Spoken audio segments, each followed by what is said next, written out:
Hello students, ਅੱਜ ਅਸੀਂ business ਦਾ chapter number 6 staffing start ਕਰਾਂਗੇ। ਸਟਾਫਿੰਗ ਜੋ ਹੈ ਮੈਨੇਜਮੈਂਟ ਦਾ ਥਰਡ ਫੰਕਸ਼ਨ ਹੈ। ਫਸਟ ਫੰਕਸ਼ਨ ਅਸੀਂ ਰੀਡ ਕੀਤਾ ਸੀਗਾ ਪਲੈਨਿੰਗ, ਦੈਨ ਆਰਗੇਨਾਈਜ਼ਿੰਗ, ਅਤੇ ਥਰਡ ਫੰਕਸ਼ਨ ਹੈ ਸਟਾਫਿੰਗ। ਸਟਾਫਿੰਗ ਜੋ ਹੈ ਮੈਨੇਜਮੈਂਟ ਦਾ ਕਾਫੀ ਇੰਪੋਰਟੈਂਟ ਫੰਕਸ਼ਨ ਹੈ, ਬਿਕਾਜ਼ ਕਿਸੇ ਵੀ ਆਰਗੇਨਾਈਜੇਸ਼ਨ ਦੀ ਜੋ ਸਕਸੈਸ ਹੈ ਉਹ ਸਿਰਫ ਫਿਜ਼ੀਕਲ ਜਾਂ ਉਸਦੇ ਫਾਈਨੈਂਸ਼ੀਅਲ ਰਿਸੋਰਸਿਸ 'ਤੇ ਹੀ ਡਿਪੈਂਡ ਨਹੀਂ ਕਰਦੀ, ਬਲਕਿ ਕਿਸ ਚੀਜ਼ 'ਤੇ ਡਿਪੈਂਡ ਕਰਦੀ ਹੈ, ਉਸਦੇ ਹਿਊਮਨ ਰਿਸੋਰਸਿਸ 'ਤੇ, ਜੋ ਇਹਨਾਂ ਰਿਸੋਰਸਿਸ ਨੂੰ ਯੂਜ਼ ਕਰਦੇ ਹੈ। ਅਗਰ ਤੁਹਾਡਾ ਹਿਊਮਨ ਰਿਸੋਰਸਿਸ ਜੋ ਵੀ ਤੁਸੀਂ ਇੰਪਲੋਈਜ਼ ਰਿਕਰੂਟ ਕਰੋਗੇ, ਅਗਰ ਉਹ ਐਫੀਸ਼ੀਐਂਟ ਹੈ ਤਾਂ ਓਬਵੀਅਸਲੀ ਤੁਹਾਡੀ ਜਿਹੜੀ ਬਿਜ਼ਨਸ ਹੈ ਉਹ ਗਰੋ ਕਰਦਾ ਹੈ। ਤਾਂ ਇਸ ਲੈਸਨ ਦੇ ਵਿੱਚ ਆਪਾਂ ਇਹੀ ਦੇਖਣਾ ਹੈ ਕਿ ਸਟਾਫਿੰਗ ਜਿਹੜਾ ਹੈ, ਇਹਦਾ ਪ੍ਰੋਸੀਜਰ, ਸਟਾਫਿੰਗ ਕਿਸ ਤਰੀਕੇ ਨਾਲ ਹੁੰਦੀ ਹੈ। ਤਾਂ ਇਸ ਵੀਡੀਓ 'ਚ ਅਸੀਂ ਇਹ ਟੌਪਿਕਸ ਹੈ ਜੋ ਕਵਰ ਕਰਾਂਗੇ। ਸਟਾਫਿੰਗ ਦਾ ਮੀਨਿੰਗ ਦੇਖਾਂਗੇ, importance, staffing and human resource management, staffing ਦੇ ਪ੍ਰੋਸੈਸ ਨੂੰ ਸਮਝਾਂਗੇ ਸਾਰਾ ਕਿ ਕਿਸ ਤਰੀਕੇ ਨਾਲ ਸਟਾਫਿੰਗ ਹੁੰਦੀ ਹੈ, then recruitment, selection, training and development and methods of training. ਇਹ ਸਾਰੇ ਟੌਪਿਕਸ ਜੋ ਹੈ ਅਸੀਂ ਇਸ ਵੀਡੀਓ 'ਚ ਕਵਰ ਕਰਾਂਗੇ। ਤਾਂ ਸਟਾਰਟ ਕਰਦੇ ਹਾਂ ਆਪਾਂ ਸਟਾਫਿੰਗ ਦੇ ਮੀਨਿੰਗ ਨਾਲ। ਜਿਸ ਤਰ੍ਹਾਂ ਮੈਂ ਤੁਹਾਨੂੰ ਦੱਸਿਆ ਕਿ ਆਰਗੇਨਾਈਜੇਸ਼ਨ ਦੀ ਜੋ ਸਕਸੈਸ ਹੈ, ਨੋ ਡਾਊਟ ਫਿਜ਼ੀਕਲ ਔਰ ਫਾਈਨੈਂਸ਼ੀਅਲੀ ਰਿਸੋਰਸਿਸ ਵੀ ਉਹਦੇ ਲਈ ਇੰਨੇ ਹੀ ਇੰਪੋਰਟੈਂਟ ਹੈ, ਪਰ ਸਭ ਤੋਂ ਇੰਪੋਰਟੈਂਟ ਉਹਦੇ ਲਈ ਕੀ ਹੈ? Human resources. ਉਹ ਇੰਪਲੋਈਜ਼ ਜੋ ਅਸੀਂ ਹਾਇਰ ਕਰਨੇ ਆ ਕੰਪਨੀ ਲਈ, ਬਿਕਾਜ਼ ਐਟ ਦੀ ਐਂਡ ਉਹਨਾਂ ਨੇ ਹੀ ਆਪਣੀ ਐਫੀਸ਼ੀਐਂਸੀਜ਼ ਦੇ ਨਾਲ ਇਹਨਾਂ ਰਿਸੋਰਸਿਸ ਨੂੰ ਬੈਸਟ ਯੂਜ਼ ਕਰਨਾ ਹੈ ਔਰ ਤੁਹਾਨੂੰ ਇੱਕ ਅੱਛਾ ਰਿਜ਼ਲਟ ਦੇਣਾ ਹੈ। ਠੀਕ ਹੈ, ਇਸ ਲਈ ਸਟਾਫਿੰਗ ਜੋ ਹੈ, ਅਸੀਂ ਜੋ ਸਟਾਫ ਹਾਇਰ ਕਰਾਂਗੇ ਉਸਨੂੰ ਅਸੀਂ ਕੀ ਮੰਨ ਕੇ ਚੱਲਦੇ ਹਾਂ? ਆਰਗੇਨਾਈਜੇਸ਼ਨ ਦਾ ਇੱਕ ਬਹੁਤ ਇੰਪੋਰਟੈਂਟ ਐਸੈਟਸ ਮੰਨ ਕੇ ਚੱਲਦੇ ਹਾਂ। ਠੀਕ ਹੈ ਜੀ। ਤਾਂ ਸਟਾਫਿੰਗ ਜੋ ਫੰਕਸ਼ਨ ਹੈ ਉਹ ਕਿਸ ਚੀਜ਼ ਨਾਲ ਕੰਸਰਨ ਕਰਦਾ ਹੈ? With bringing right and efficient people in the organisation. Means staffing ਇੰਨਾ ਇੰਪੋਰਟੈਂਟ ਰੋਲ ਕਿਉਂ ਪਲੇ ਕਰਦਾ ਹੈ? ਬਿਕਾਜ਼ ਸਟਾਫਿੰਗ ਦੇ ਵਿੱਚ ਤੁਸੀਂ ਇਹ ਨਹੀਂ ਹੈ ਕਿ ਕੋਈ ਵੀ ਸਟਾਫ ਤੁਸੀਂ ਰਿਕਰੂਟ ਕਰ ਲੋਗੇ। ਜੋ ਵੀ ਇੰਪਲੋਈਜ਼ ਆਪਾਂ ਰਿਕਰੂਟ ਕਰਨੇ ਹੈ ਉਹ ਬਿਲਕੁਲ ਤੁਹਾਡੇ ਐਫੀਸ਼ੀਐਂਟ ਹੋਣੇ ਚਾਹੀਦੇ ਹੈ ਅਤੇ ਅਕੋਰਡਿੰਗ ਟੂ ਤੁਹਾਡੀ ਜੋਬ ਪ੍ਰੋਫਾਈਲ ਦੇ ਨਾਲ, ਜੋਬ ਪ੍ਰੋਫਾਈਲ ਦੇ ਅਕੋਰਡਿੰਗਲੀ ਕੁਆਲੀਫਾਈਡ ਹੋਣੇ ਚਾਹੀਦੇ ਹਨ। ਤਾਂ ਇਸ ਲਈ ਇੱਕ ਮੈਨੇਜਰ ਦਾ ਹੁਣ after planning and organisation next function ਕੀ ਹੋਏਗਾ? ਸਟਾਫਿੰਗ। ਅਤੇ ਸਟਾਫਿੰਗ ਦਾ ਮੀਨਿੰਗ ਹੁਣ ਆਪਾਂ ਰੀਡ ਕਰਦੇ ਹਾਂ ਇੱਥੇ।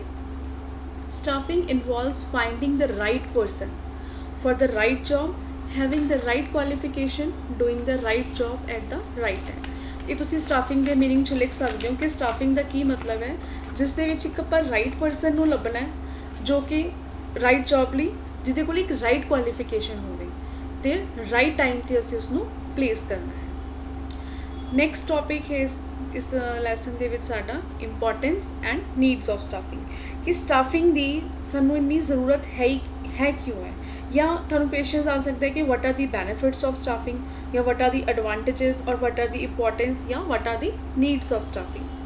ਤਾਂ ਸਭ ਤੋਂ ਫਸਟ ਆਪਾਂ ਇਹਦੀ ਇੰਪੋਰਟੈਂਸ ਦੇਖਾਂਗੇ। ਫਿਲਿੰਗ ਦ ਰੋਲਸ ਬਾਈ ਓਬਟੇਨਿੰਗ ਕੰਪੀਟੈਂਟ ਪਰਸੋਨਲ। ਸਟਾਫਿੰਗ ਦਾ ਫਸਟ ਇੰਪੋਰਟੈਂਸ क्या है कि ਸਟਾਫਿੰਗ ਕੀ ਕਰਦੀ ਹੈ ਕਿ ਜੋ ਕੰਪੀਟੈਂਟ ਮੀਨਸ ਜੋ ਕੁਆਲੀਫਾਈਡ ਹੈ, ਪਰਸੋਨਲਸ ਆਪਾਂ ਬੋਲਦੇ ਹਾਂ ਸਟਾਫ ਨੂੰ, ਕਿ ਕੁਆਲੀਫਾਈਡ ਪਰਸੋਨਲ ਦੇ ਨਾਲ ਰੋਲ ਨੂੰ ਜਾਂ ਉਸ ਜੌਬ ਦੇ ਪ੍ਰੋਫਾਈਲ ਨੂੰ ਫਿਲ ਕਰਨਾ। ਠੀਕ ਹੈ, ਤਾਂ ਤੁਸੀਂ ਇਹਦੀ ਐਕਸਪਲੇਨੇਸ਼ਨ 'ਚ ਕੀ ਲਿਖੋਗੇ ਕਿ proper staffing helps in discovering and obtaining competent personnel for a various job. Second importance है placing the right person at the right job. Staffing ये इंश्योर करती है कि जो हाई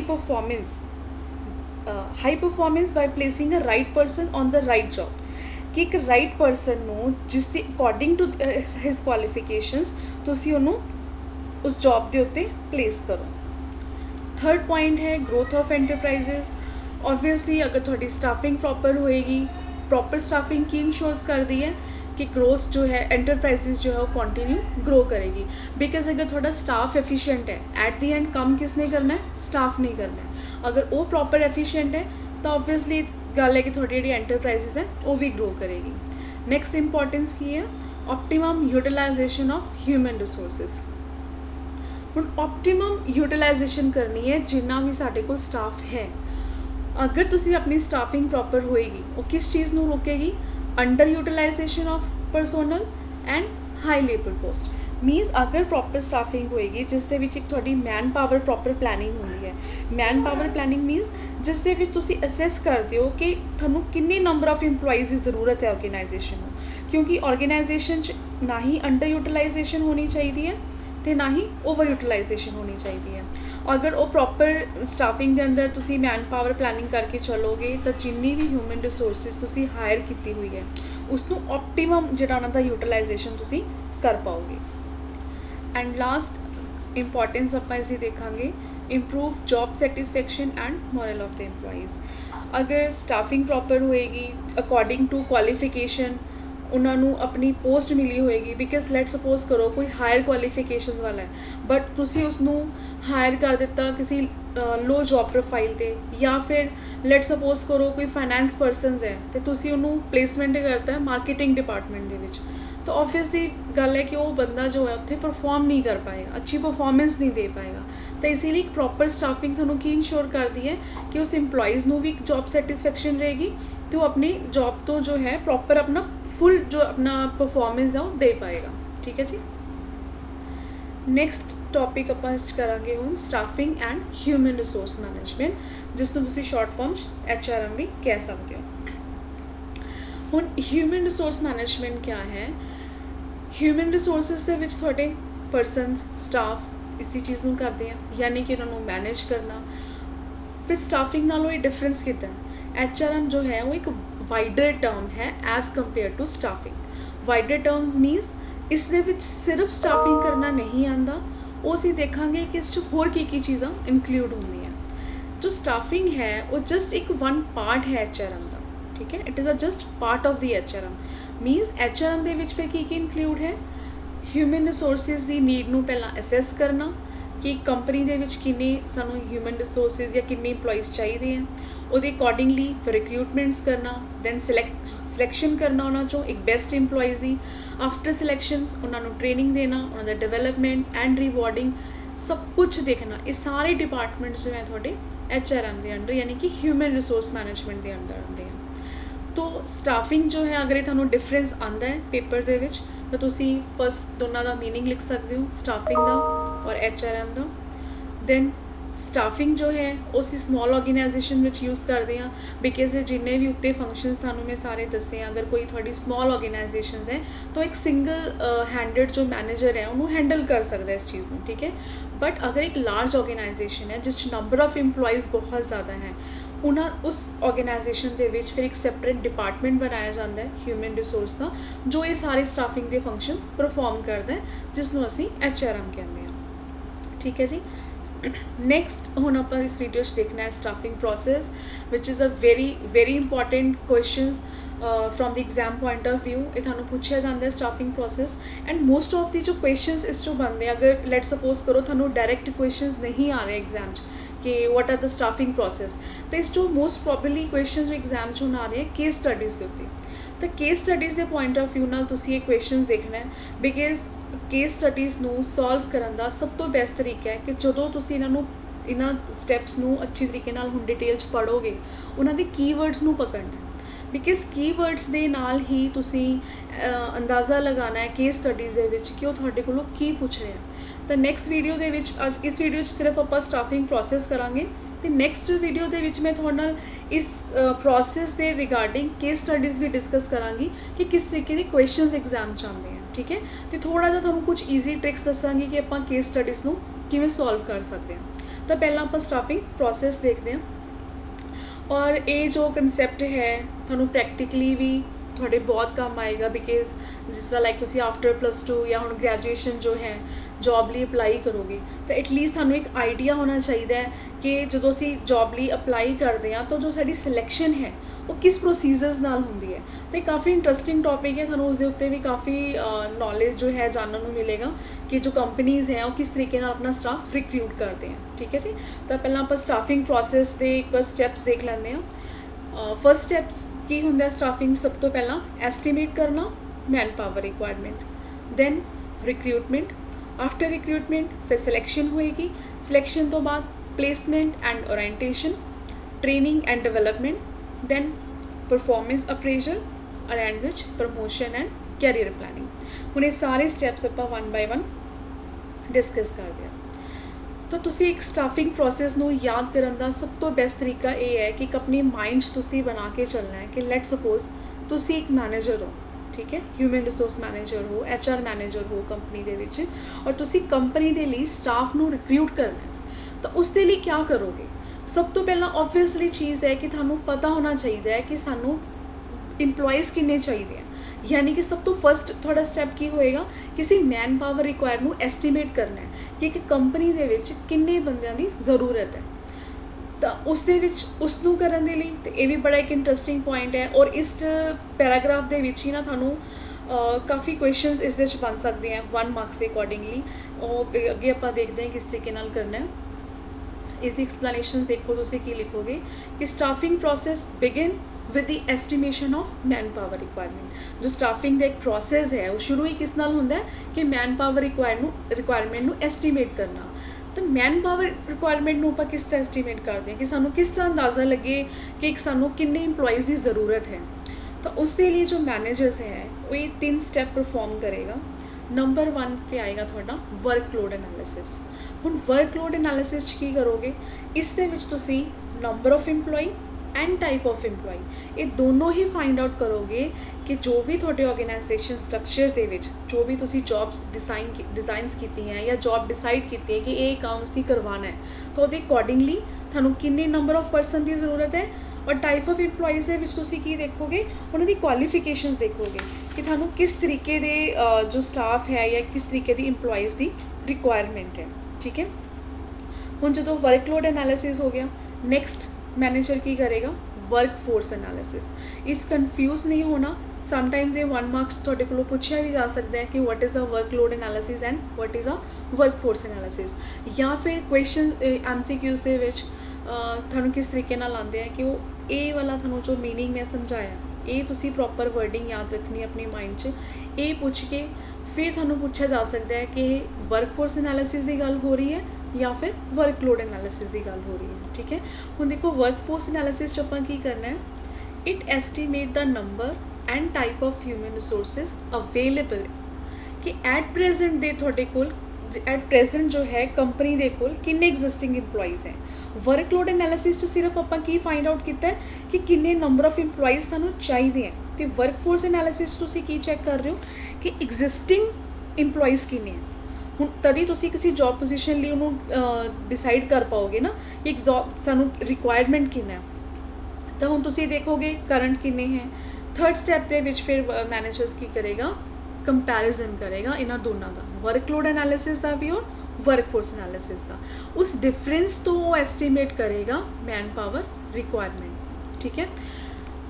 हुण इसनूं थोड़ा जिहा आपां एग्जाम्पल नाल समझते हैं। लेट्स सपोज इस तरह मैं थानू कहा सी कि तुसी एक कंपनी स्टार्ट कर रहे हो या कंपनी दे विच ऑलरेडी थोड़े लेट्स सपोज करो 5 वर्कर्स काम कर रहे हैं, ठीक है।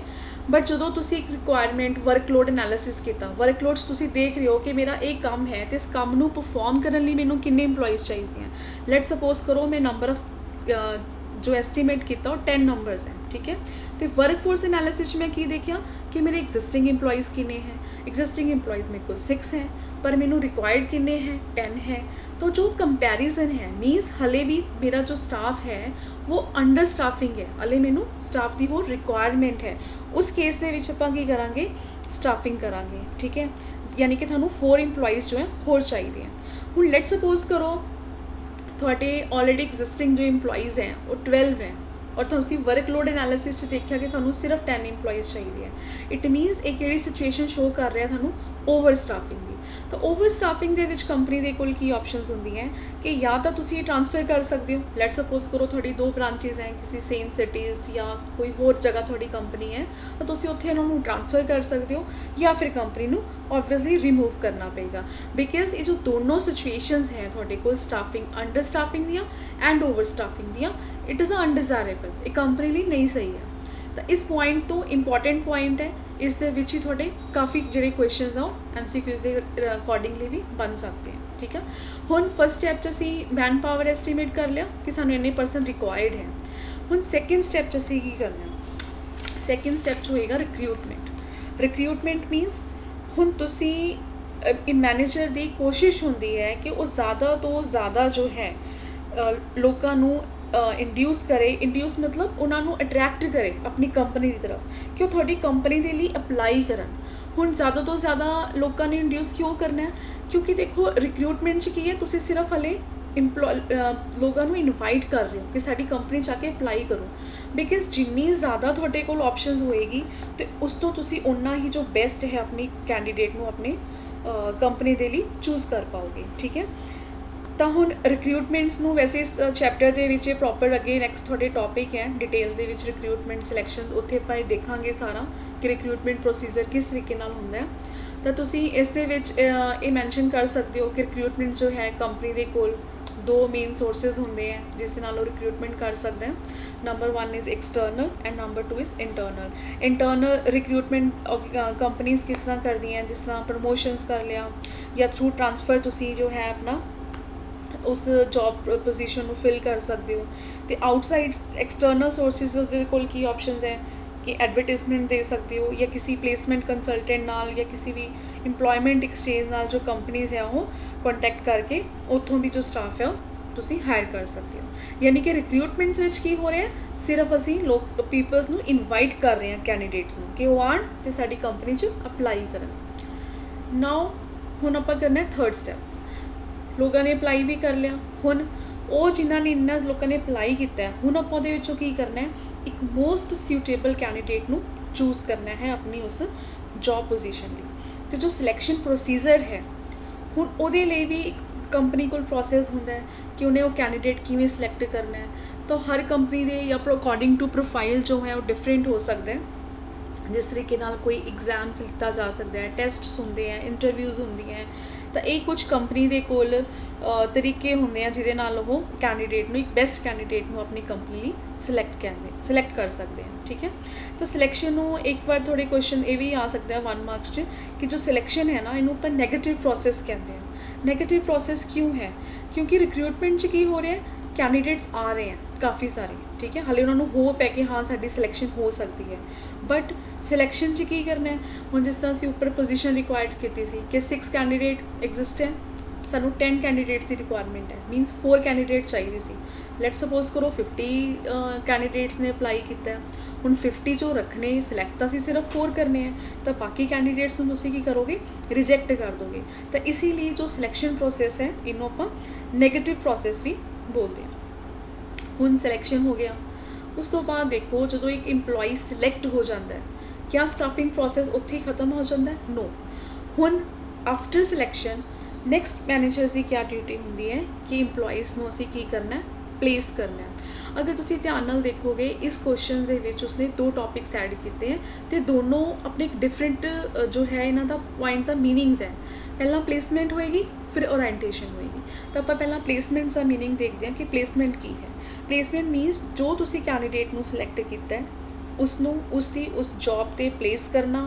ਉਹ ਕਿਸ ਤਰ੍ਹਾਂ ਕਰੋਗੇ, ਉਹਨੂੰ ਅਪੁਆਇੰਟਮੈਂਟ ਲੈਟਰ ਦੋਗੇ ਜਾਂ ਜੋ ਵੀ ਤੁਹਾਡੀ ਜੌਬ ਪੋਜੀਸ਼ਨਸ ਹੈ ਉਸਨੂੰ ਤੁਸੀਂ ਦੱਸੋਗੇ ਕਿ ਕਿਸ ਦਿਨ ਜੋ ਜੌਬ ਲਈ ਉਸਨੇ ਆ ਕੇ ਉਸਨੂੰ ਓਕੂਪਾਈ ਕਰਨਾ ਉਸ ਵੈਕੈਂਟ ਜੌਬ ਪੋਜੀਸ਼ਨ ਨੂੰ। ਠੀਕ ਹੈ, ਇਹ ਹੋ ਗਿਆ placement. Then what is this orientation, ਜਾਂ ਇਸਨੂੰ ਇੰਡਕਸ਼ਨਸ ਵੀ ਕਹਿੰਦੇ ਆ। ਓਰੀਐਂਟੇਸ਼ਨ ਇਹ 1 ਮਾਰਕਸ 'ਚ ਪੁੱਛ ਸਕਦੇ ਹਾਂ ਕਿ ਵਾਟ ਇਜ਼ ਦਾ ਪਲੇਸਮੈਂਟ ਜਾਂ ਓਰੀਐਂਟੇਸ਼ਨ, ਜਾਂ ਜਿਸ ਤਰ੍ਹਾਂ ਮੈਂ ਤੁਹਾਨੂੰ ਕਿਹਾ ਹੈ ਕਿ MCQs ਦੇ ਵਿੱਚ ਕੁਐਸਚਨਸ ਕਿਸ ਤਰੀਕੇ ਨਾਲ ਪੁੱਛੇ ਜਾਂਦੇ ਆ ਕਿ ਇਹ ਚੀਜ਼ ਦੇ ਕੇ ਫਿਰ ਪੁੱਛਿਆ ਜਾਏਗਾ ਇਜ਼ ਇਟ ਪਲੇਸਮੈਂਟ ਔਰ ਓਰੀਐਂਟੇਸ਼ਨਸ। ਤਾਂ ਓਰੀਐਂਟੇਸ਼ਨਸ ਕੀ ਹੈ ਕਿ ਨਏ ਇੰਪਲੋਈਜ਼ ਨੂੰ ਇੰਟਰੋਡਿਊਸ ਕਰਨਾ ਆਰਗੇਨਾਈਜੇਸ਼ਨਸ ਦੇ ਨਾਲ, ਆਪਣੇ ਐਗਜ਼ਿਸਟਿੰਗ ਇੰਪਲੋਈਜ਼ ਦੇ ਨਾਲ, ਉਹਨੂੰ ਮੀਨਸ ਫੈਮੀਲੀਅਰ ਕਰਨਾ ਤਾਂ ਕਿ ਉਸਨੂੰ ਸਾਰੀ ਚੀਜ਼ਾਂ ਪਤਾ ਲੱਗੇ ਕਿ ਉਹ ਜਿਸ ਆਰਗੇਨਾਈਜੇਸ਼ਨ ਦਾ ਪਾਰਟ ਬਣਨ ਜਾ ਰਿਹਾ ਹੈ ਉਸ ਆਰਗੇਨਾਈਜੇਸ਼ਨ ਦੇ ਬਾਰੇ ਉਸਨੂੰ ਨੌਲੇਜ ਦੇਣਾ ਫਸਟ ਡੇ। ਠੀਕ ਹੈ, ਜਿਸ ਤਰ੍ਹਾਂ ਹੋਰ ਉਹਨੂੰ ਆਪਾਂ ਕਿਹੜੀ ਚੀਜ਼ਾਂ ਬਾਰੇ ਇਨਫੋਰਮ ਕਰਨਾ ਹੁੰਦਾ, ਉਹਦੇ ਵਰਕਿੰਗ ਆਵਰਸ ਕਿੰਨੇ ਰਹਿਣਗੇ, ਜਾਂ ਅਗਰ ਉਹਨੇ ਇਨ ਫਿਊਚਰ ਲੀਵ ਲੈਣੀ ਹੈ, ਲੀਵ ਲੈਣ ਦਾ ਕੀ ਪ੍ਰੋਸੀਜਰ ਹੋਏਗਾ, ਉਹਨੂੰ ਕੀ ਮੈਡੀਕਲ ਫੈਸਿਲਿਟੀਜ਼ ਮਿਲ ਰਹੀਆਂ।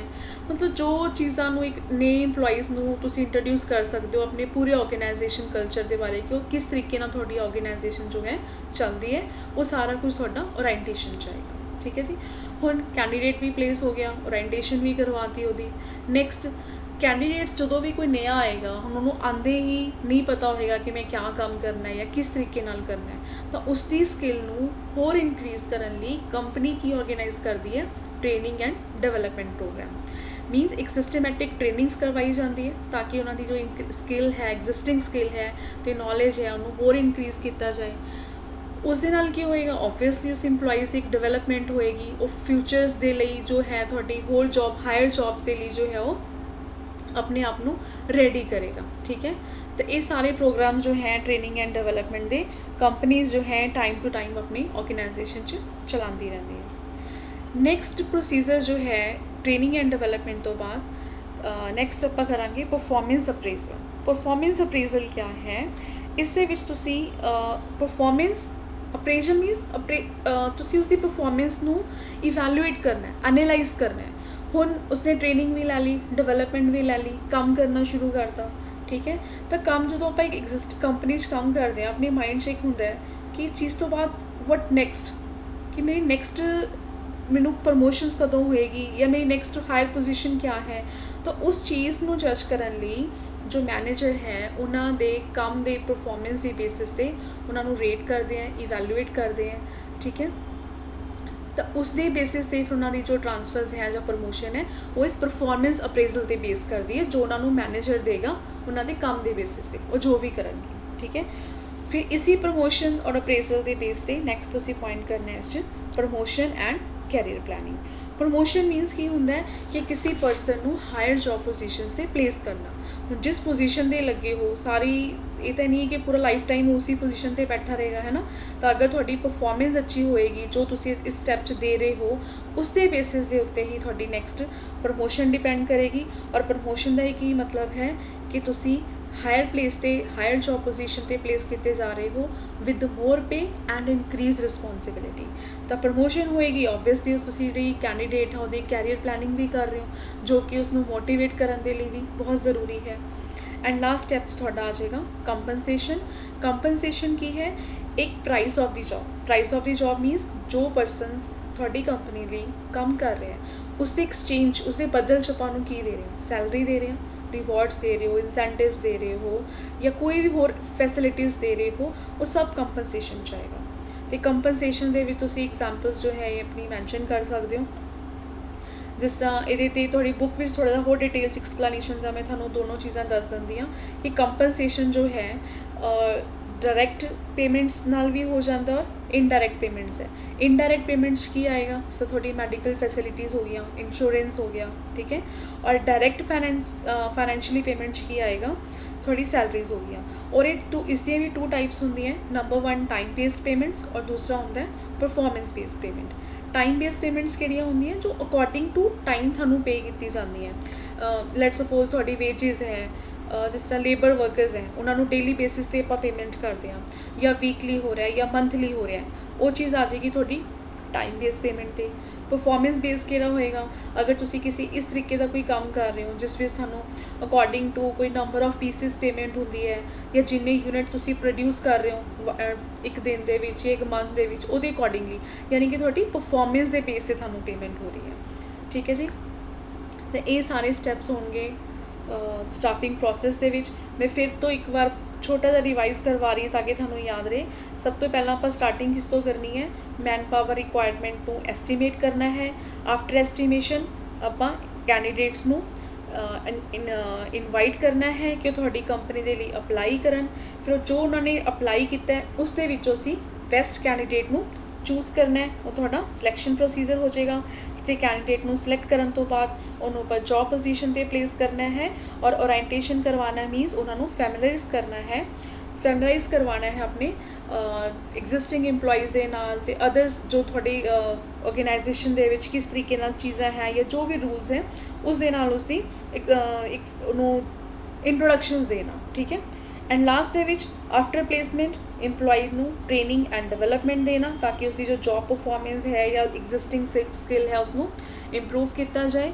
तो उसी स्किल के बेसिस पे फिर उसके परफॉर्मेंस अप्रेजल होएगा, उसकी प्रमोशन होएगी, कैरियर प्लानिंग होएगा और कंपनसेशन प्लान किया जाएगा। इस वीडियो आप स्टैप तक ही खत्म स्टाफिंग प्रोसेस तक करांगे।